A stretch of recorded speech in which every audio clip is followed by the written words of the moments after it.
రాజకీయాలు మరోసారి కాళేశ్వరం ఎత్తిపోతల ప్రాజెక్టు చుట్టూ తీవ్రంగా తిరుగుతున్నాయి. నిన్న మొన్నటి వరకు రాష్ట్ర అప్పుల కుప్పపై మాటల యుద్ధం సాగించిన అధికార కాంగ్రెస్ ప్రతిపక్ష బీఆర్ఎస్ నేతలు ఇప్పుడు మేడిగడ్డ బ్యారేజీ వేదికగా సవాళ్లు ప్రతి సవాళ్లకు దిగుతున్నారు. బీఆర్ఎస్ ఈ ప్రాజెక్టును వరప్రధానిగా వర్ణిస్తుంటే కాంగ్రెస్ మాత్రం కూలేశ్వరం అంటూ తీవ్ర విమర్శలు కురిపిస్తోంది. మరోవైపు కాషాయ పార్టీ కూడా రంగంలోకి దిగడంతో ట్రయాంగిల్ ఫైట్ రసవత్తరంగా మారింది. అసెంబ్లీ ఎన్నికలకు ఇంకా 2.5 ఏళ్ల సమయం ఉన్నప్పటికీ కాళేశ్వరం చుట్టూనే రాజకీయం వేడెక్కుతోంది. సాంకేతిక నిపుణుల హెచ్చరికల మధ్య ఈ ప్రాజెక్టు భవితవ్యం ఏం కాబోతుంది? అసెంబ్లీ వేదికగా కేసీఆర్, రేవంత్ రెడ్డి మధ్య ప్రత్యక్ష సమరానికి రంగం సిద్ధమవుతోందా? Let's watch the story.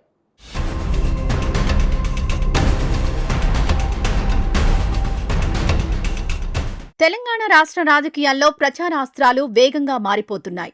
ఇటీవల రాష్ట్ర ఆర్థిక పరిస్థితి, పెరుగుతున్న అప్పుల అంశంపై అధికార ప్రతిపక్ష నాయకుల మధ్య తీవ్ర స్థాయిలో మాటల యుద్ధం నడిచింది.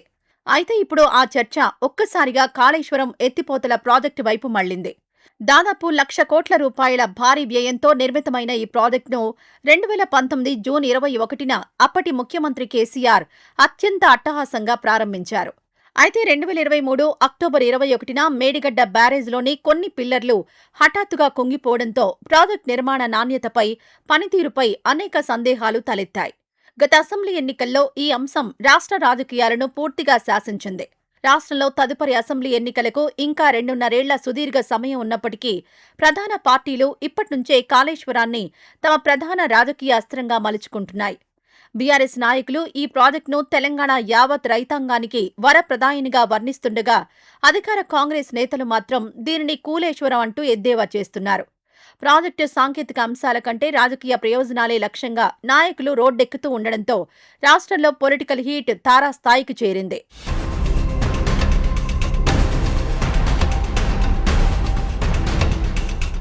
కాళేశ్వరం ప్రాజెక్టుపై వస్తున్న విమర్శలను బీఆర్ఎస్ పార్టీ పూర్తి స్థాయిలో తిప్పికొడుతోంది. కాళేశ్వరం ప్రపంచంలోనే ఒక అద్భుతమైన ఇంజనీరింగ్ నిర్మాణమని, ఇది తెలంగాణ సాగునీటి రంగానికి జీవనాడి అని గులాబీ నాయకులు స్పష్టం చేస్తున్నారు. బ్యారేజీలో కేవలం కొన్ని పిల్లర్లు దెబ్బతిన్నంత మాత్రాన 1,00,000 కోట్లతో నిర్మించిన మొత్తం ప్రాజెక్టును పక్కన పెట్టడం ప్రభుత్వానికి తగదని వారు హితవు పలుకుతున్నారు. లోపాలున్న చోట వెంటనే మరమ్మతులు చేపట్టి మేడిగడ్డ బ్యారేజీలో నీటిని నిల్వ చేయాలని డిమాండ్ చేస్తున్నారు. కన్నెపల్లి పంప్ హౌజ్ నుంచి వెంటనే మోటార్లు ఆన్ చేసి నీటిని ఎత్తిపోస్తేనే రైతాంగానికి పూర్తి ప్రయోజనం చేకూరుతుందని వివరిస్తున్నారు. ప్రస్తుతం వాతావరణంలో ఎల్నినో ప్రభావం కనిపిస్తోందని, రాబోయే రోజుల్లో వర్షాభావ పరిస్థితులు ఏర్పడి కరువు ముప్పు పొంచి ఉన్న నేపథ్యంలో రైతులను ఆదుకోవడానికి కాళేశ్వరం పంపులు ప్రారంభించడం ఒక్కటే ఏకైక మార్గమని బీఆర్ఎస్ శ్రేణులు ప్రభుత్వాన్ని కోరుతున్నాయి. రైతుల శ్రేయస్సును పక్కన పెట్టి ప్రభుత్వం కేవలం రాజకీయ కక్ష సాధింపు చర్యలకే పరిమితమైతే రాష్ట్ర వ్యాప్తంగా రైతాంగాన్ని సమీకరించి పెద్ద ఎత్తున ఆందోళన కార్యక్రమాలు చేపడతామని గులాబీ నాయకులు గట్టి హెచ్చరికలు జారీ చేస్తున్నారు.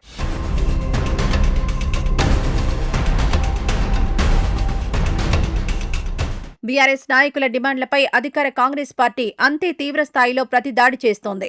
కాళేశ్వరం ప్రాజెక్టు నిర్మాణంలో భారీ స్థాయిలో అవినీతి జరిగిందని, నిపుణుల సూచనలను, డ్యామ్ సేఫ్టీ అథారిటీ మార్గదర్శకాలను గాలి కొదిలేయడం వల్లే ఈ దుస్థితి దాపురించిందని కాంగ్రెస్ ఆరోపిస్తోంది.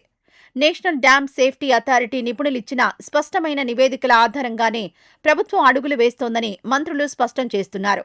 ప్రస్తుత పరిస్థితుల్లో మేడిగడ్డ బ్యారేజ్లో నీటిని నిల్వ చేయడం, కన్నెపల్లి పంప్ హౌజ్ నుంచి పంపింగ్ చేయడం సాంకేతికంగా అత్యంత ప్రమాదకరమని నిపుణులు హెచ్చరించిన విషయాన్ని ప్రభుత్వం గుర్తు చేస్తోంది. కేవలం రాజకీయ మైలేజ్ కోసం రైతుల జీవితాలతో, ప్రాజెక్టు భద్రతతో చెలగాటమాడడం ప్రతిపక్ష నాయకులకు తగదని హితవు పలుకుతోంది. అంతేకాకుండా కాళేశ్వరం ప్రాజెక్టు నుంచి నీళ్లు ఇవ్వకపోయినా కూడా రాష్ట్ర వ్యవసాయ రంగం ఎక్కడా వెనక్కి తగ్గలేదని కాంగ్రెస్ నేతలు ధీమాగా చెబుతున్నారు. ప్రత్యామ్నాయ సాగునీటి వనరులు, సమృద్ధిగా కురిసిన వర్షాల వల్ల రాష్ట్ర చరిత్రలోనే అత్యధిక స్థాయిలో వరి ధాన్యం దిగుబడులు సాధించామని, కాళేశ్వరం లేకుంటే పంటలు పండవనే బీఆర్ఎస్ వాదన పూర్తిగా అవాస్తవమని కాంగ్రెస్ కొట్టిపారేస్తోంది.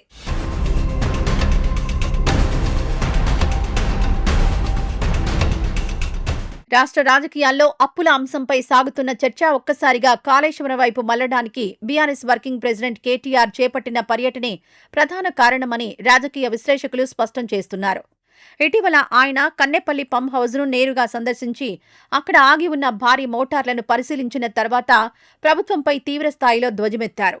ప్రభుత్వం వెంటనే మోటార్లు ఆన్ చేసి రైతులకు నీళ్లివ్వాలంటూ ఆయన చేసిన డిమాండ్ రాష్ట్ర రాజకీయాల్లో కొత్త వేడిని రాజేసింది. అయితే ఈ మొత్తం ఎపిసోడ్లో ఒక ఆసక్తికరమైన అంతర్గత చర్చ కూడా తెరపైకొచ్చింది. నీటిపారుదల శాఖ మంత్రిగా సుదీర్ఘకాలం పనిచేసి కాళేశ్వరం ప్రాజెక్టు సాంకేతిక అంశాలపై పూర్తి పట్టున్న మాజీ మంత్రి హరీష్ రావును కాదని కేటీఆర్ ఈ పర్యటనలో ముందుండడం రాజకీయ వర్గాలను ఆకర్షించింది. పార్టీ వ్యూహంలో భాగంగానే కేటీఆర్ అగ్రెసివ్గా రంగంలోకి దిగారని కొందరు అంటుండగా పార్టీలో వర్గ సమీకరణాలే దీనికి కారణమని మరికొందరు విశ్లేషిస్తున్నారు. ఏది ఏమైనా క్షేత్రస్థాయిలో కాంగ్రెస్ పార్టీ చేస్తున్న ఆరోపణలను తిప్పికొట్టాలంటే కేవలం ద్వితీయ శ్రేణి నాయకుల పర్యటనలు సరిపోవని బీఆర్ఎస్ కార్యకర్తలు భావిస్తున్నారు. ప్రాజెక్టు సృష్టికర్త పార్టీ అధినేత కేసీఆర్ స్వయంగా శాసనసభకొచ్చి కాళేశ్వరంపై పూర్తి స్థాయిలో సాంకేతిక వివరణ ఇస్తేనే ఈ వివాదానికి సరైన ముగింపు లభిస్తుందని గులాబీ శ్రేణులు బలంగా విశ్వసిస్తున్నాయి.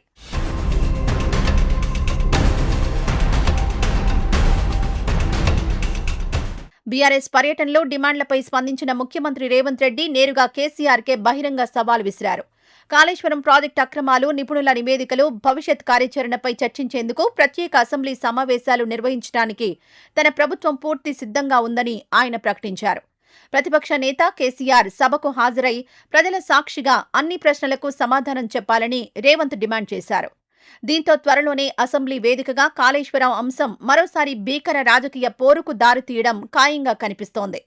మరోవైపు కాంగ్రెస్, బీఆర్ఎస్ మధ్య జరుగుతున్న ఈ రాజకీయ యుద్ధంలోకి భారతీయ జనతా పార్టీ కూడా క్రియాశీలకంగా ఎంట్రీ ఇచ్చింది. కాళేశ్వరం ప్రాజెక్టులో అవకతవకలు జరిగాయని ఆరోపిస్తున్న కాంగ్రెస్ ప్రభుత్వం బాధ్యులైన వారిపై కఠిన చర్యలు తీసుకోవడంలో ఎందుకు జాప్యం చేస్తోందని బీజేపీ నేతలు నిలదీస్తున్నారు. కేవలం ప్రచారానికే పరిమితమై విచారణను నీరుగారుస్తున్నారని మండిపడుతున్నారు. దీనిపై కాంగ్రెస్ స్పందిస్తూ ప్రాజెక్టు అవినీతిపై సీబీఐ విచారణ కోరుతూ కేంద్రానికి లేఖలు రాసినా ఇప్పటివరకు స్పందన లేదని ఆరోపిస్తోంది.